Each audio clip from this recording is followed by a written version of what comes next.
Hi, this is John Linnigan from EMRandHIPAA.com, part of the healthcarescene.com blog network. And we're doing some videos answering some questions about EMR and HIPAA and electronic medical record, electronic health record if you prefer. And this question for this video comes from @Patricia Warble. And of course her name is Patricia Warble. And she asked the question, once converting paper to digital and loading into an EMR, how long do providers plan to keep their old paper charts? So there's a couple aspects of this question that are interesting. The first is, if they've converted them from paper to digital, how long do they need to keep them after they've converted them to digital?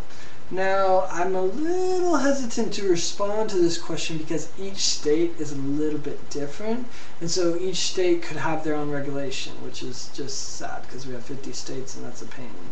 But with that said, from what I've seen in most states, if you have a same size copy, a similar copy of what's done that's stored electronically, and of course you want to make sure that everything's being backed up appropriately, which should be done anyways if you're archiving this data.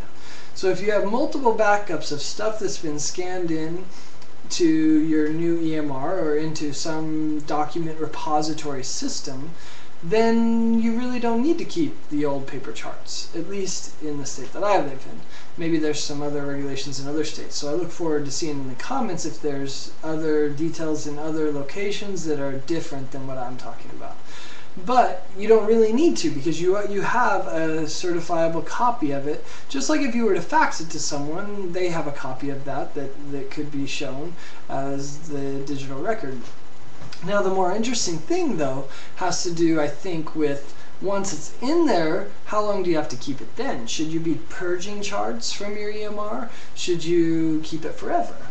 And the law is really not specified on that yet. So it's going to be interesting to see how that evolves. It's going to be interesting to see the court cases that are going to come out when one organization decides our database is too big for our EMR, and so we need to purge some stuff because we haven't seen this patient for 5 years, 10 years, whatever, 6 years if we want to follow the standard.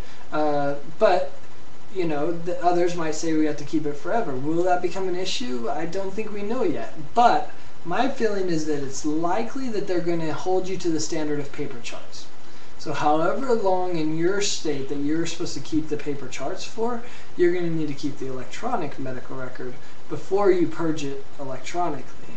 But once you scan it and it's good and it's in there and you verified that it's in there, I think you can just go ahead and get rid of it. Free up that space and enjoy the benefit of electronic medical record.